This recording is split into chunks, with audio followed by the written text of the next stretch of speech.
My uncle sold me to a 70-year-old man for 12 cows and a piece of land when I was 16. That same night, I ran away, escaped to London and changed my name from Nneka to Nicole.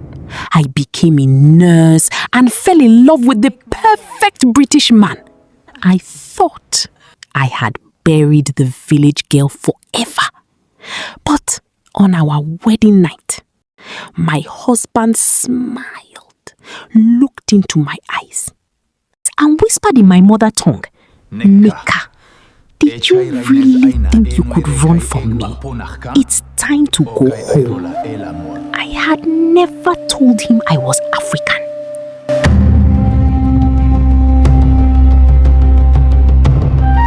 People say every child is born with a blessing.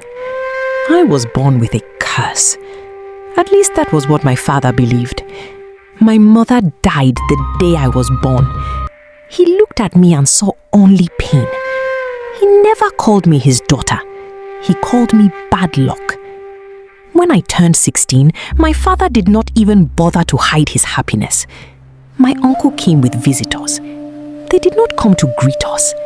They came to inspect me, like I was a goat in the market. The man sitting in the middle was old enough to be my grandfather. His beard was white. His walking stick was carved with ivory. His name was Chief O'Conroll. He already had 4 wives. He wanted one more. Me. 12 cows. 1 piece of land. That was my price. Everyone smiled. Everyone celebrated. Except me. That night, I cried until I had no tears left. Then, my grandmother entered my room. She closed the door quietly. She held my face. Her hands were shaking. She removed a small cowrie shell necklace from her neck. She placed it around mine. "Never remove this," she whispered.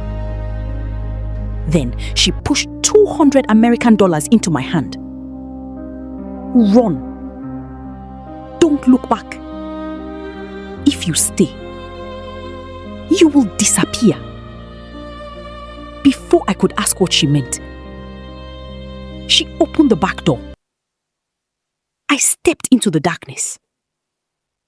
And I never saw my village again. Or so I believed. But as I crossed the village river, I heard someone whisper my name from the water. By sunrise, I had reached the nearest town. Hungry, dirty, terrified. For 3 days, I hid anywhere I could. An old woman selling roasted corn shared her food with me. She pointed me towards a small church. "There are missionaries there," she said. "They sometimes help girls who have nowhere to go." That single sentence changed my life. The missionaries listened to my story. They believed me. Weeks later, they found me a place in a humanitarian program that helped vulnerable girls continue their education abroad. When they asked for my name, I hesitated. "Nneka," I whispered. One of the women smiled kindly. "When you get to London, people may struggle to pronounce it." She looked at me for a moment. "What do you think about Nicole?" I smiled for the first time in weeks. Nicole. It still began with the same letter. It still felt like a small part of me. From that day, the world knew me as Nicole. But deep inside, I would always be Nneka. London felt like another planet. The cold nearly defeated me. The language sounded different.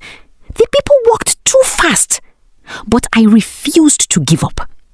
I studied, walked, prayed, cried in silence. Years passed. Nicole graduated from nursing school. I became a registered nurse. I worked at one of London's best hospitals. For the first time in my life, People respected me. I saved lives. I bought my own flat in Canary Wharf. I finally believed my past was over. Then one rainy morning, I stopped at a small coffee shop before work. A man smiled at me. "You're always in a hurry," he joked. His name was David Thorne. He was handsome, polite, successful, an investment banker. We talked for hours. Meeting him felt effortless. Almost too effortless. On our second date, before I could order my food, he ordered exactly what I wanted. Every single item. I laughed. He laughed too. I called it coincidence. Then one evening, he started humming a melody. A song my grandmother used to sing while cooking. A song I had never shared with anyone. My heart skipped. I asked him where he learnt it. He smiled. I don't remember. I wanted to believe him. So I did. But that night, I noticed David staring at the cowrie necklace while I was asleep. 2 years later, David proposed. Everybody called us the perfect couple. Our wedding looked like a fairy tale. Beautiful flowers, luxury cars, guests from different countries, a celebration worth £200,000. I believed I had finally defeated my past. That night, we entered our honeymoon suite. I stood before the mirror, slowly removing my earrings, my bracelet, my wedding veil. Then I reached for my cowrie necklace. David grabbed my wrist. Hard. His smile disappeared. His eyes became cold. He looked straight into my face. Then he spoke. Not in English. Not in French. Not in any language I expected. He spoke in my village dialect. Perfectly. Every word. Slowly. Clearly. Did you really think you could run forever? My blood froze. I could not breathe. Then he touched the necklace and whispered, "Chief Okonro never forgets what belongs to him. I have been watching you for 8 years. My knees became weak. The man I married was suddenly a complete stranger. Then he reached into his jacket and pulled out an old photograph from my village. The photograph showed Chief Okonro, older, thinner, but still alive, standing beside David's mother. My mind stopped working. David sat calmly. Then he explained everything. His mother was born in my village. Chief Okonro paid for her education. Later, he paid for David's education too. There was only one condition. Find me, win my trust, marry me, bring me home. Nothing had been accidental. Not the coffee shop, not the hospital promotion, not our first meeting. Even Sarah, my closest friend in London, she had been reporting my every move for years. Every smile, every trip, every secret, every tear. David opened his phone, pressed play. A video appeared. My grandmother, still alive, tied to a wooden chair, crying. Behind her stood Chief Okonro, now 80 years old. His voice was weak, but his eyes were full of power. You belong to me. My property must return before I die. David looked at me, completely calm. Your flight to Lagos leaves in 6 hours. If you refuse to board, your grandmother dies. If you board, He smiled. You already know what happens. I looked at the door, the window, my phone. There was nowhere to run. This time, London had become my prison, and I realized my escape had never really begun. 6 hours. That was all I had. 6 hours to choose who would die. Me or my grandmother. David placed my passport on the table. Beside it, a ticket to Lagos. Everything had already been arranged. My flight, my luggage, even my leave from the hospital. He smiled. You always believed you were free. You never were. I checked my phone. No signal. The hotel door was locked. The windows overlooked 30 floors. There was no way to escape. Just then, David's main phone rang. He answered it and stepped onto the balcony. His second phone remained on the bed. A few seconds later, it started ringing. The screen showed one word: mother. Thinking it was David's mother, I answered. Hello? An elderly woman spoke. David, has she agreed to come? This isn't David, I said quietly. Silence. Then she asked, who is this? My name is Nneka. The line went completely silent. Then I heard her crying. My daughter, my name is Amara. I am your mother. My heart stopped. My mother died, I whispered. No, Nneka. They only said I died. They were trying to save us. She told me everything. Years ago, Chief Okonro wanted to force her into marriage. But she loved Obinna Okonro, Obinna's only son. When she became pregnant with me, Obinna disappeared. Before he vanished, he gave my grandmother a cowrie necklace. Inside it, he hid my name and a tiny key. After I was born, Chief Okonro began searching for us. So my grandmother and the village midwife spread one lie. They told everyone my mother died giving birth. That same night, Amara escaped. She stayed away because Chief Okonro promised, if I ever find you, I will kill the child. I wanted to come back for you every day, she cried. But staying away was the only way to keep you alive. Tears filled my eyes.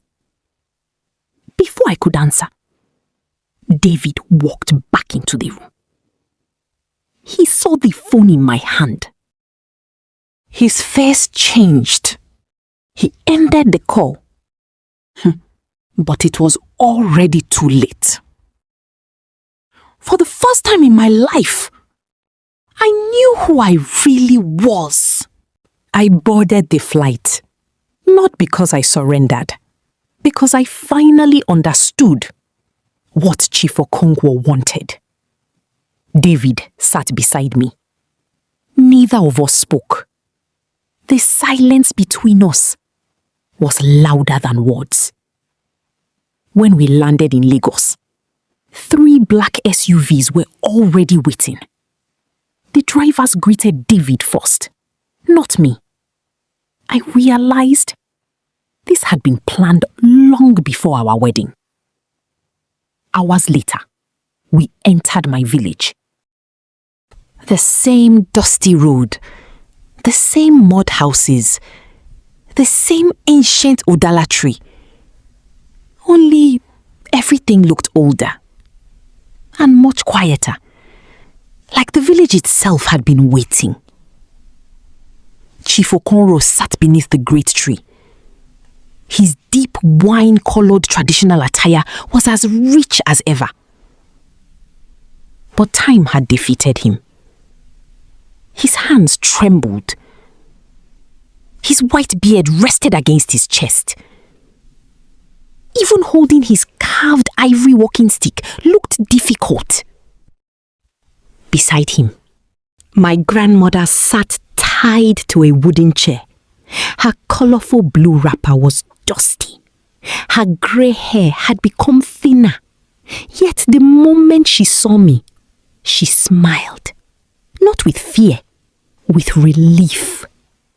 Chief Okonro struggled to his feet. Every movement looked painful, but his eyes still carried the same hunger. You came. I knew you would. His gaze dropped immediately to my neck. The cowrie necklace. The necklace. Give it to me. I took one step backward. No! His expression darkened. He slammed his walking stick against the ground. Take it from her! Two strong men rushed toward me. David instinctively took one step forward, then stopped. His face was full of conflict. One guard grabbed my shoulder. Another reached for the necklace. I held it tightly. The thread snapped. The cowrie shell fell onto the dusty ground. Crack! It split open. A tiny brass key rolled slowly across the red earth. Beside it, a carefully folded letter. The entire village fell silent. Even Chief Okonro stared in disbelief. Then my grandmother cried out with the last strength in her voice, "Nneka, read it." My hands trembled as I unfolded the letter. The paper was old. The handwriting had faded, but every word was clear. To my child, if you are reading this, then I could not protect you myself. My name is Obinna Okonro. I am your father. Tears filled my eyes. The letter continued. The key inside your necklace opens a wooden box buried beneath the old Iroko tree behind your grandmother's hut. What is inside belongs to you. The entire village fell silent. My grandmother pointed toward the old hut. I buried it myself. The elders hurried behind the hut. Minutes later, they returned carrying a weathered wooden box. My grandmother unlocked it with the tiny brass key. Inside were neatly wrapped land documents, Obinna's family seal, and a smaller wooden box, beautifully carved, locked. A short message was carved into its lid.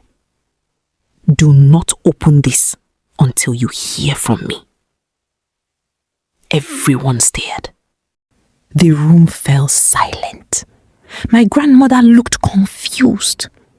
The elders looked at one another. Even Chief Okonro's eyes widened. No one had ever seen the smaller box before. The oldest village elder slowly picked up the land documents. After reading them, he turned toward Chief Okonro. You stole your own son's inheritance. You lied to this village. For 28 years. Chief Okonro opened his mouth. Nothing came out. His walking stick slipped from his hand. He reached toward the locked box. His knees gave way. He collapsed onto the dusty ground. The villagers rushed toward him, but it was already over. Chief Okonro was dead. The man who spent 28 years chasing a secret, died without ever discovering what was inside the box. I rushed to my grandmother. I untied the ropes. She pulled me into her arms. For the first time in my life, I felt like I finally had a family. Then I turned to David. He couldn't look at me. I was sent to find you.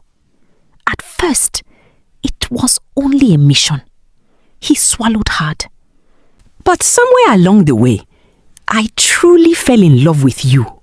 I slowly removed my wedding ring, placed it in his hand. I believe you, but love built on lies can never become a home. He didn't argue. He simply walked away. Months later, I returned to London, not as a girl running from her past, but as a woman who had defeated it. I sold the land my father left me. I built a school, a maternity clinic, and a scholarship fund for girls escaping forced marriage. My grandmother came to live with me. My mother joined us. After 28 years, we finally became a family. But one thing remained untouched. The small locked wooden box. It still sits beside my bed, exactly as my father left it. Locked, no key, no explanation. Only 6 words carved into the lid. Do not open until you hear from me. My father died 28 years ago. So tell me, who was he expecting me to hear from? Or did he know something that no one else did? If you were Nneka, would you open the box anyway or obey your father's final instruction? Tell me in the comments. One last question. What do you think is hidden inside the locked box? Gold? A family secret? A curse? Or something even more shocking? Thank you for watching African Tales by Ebi. Don't forget to like, subscribe, and turn on notifications for more unforgettable African stories.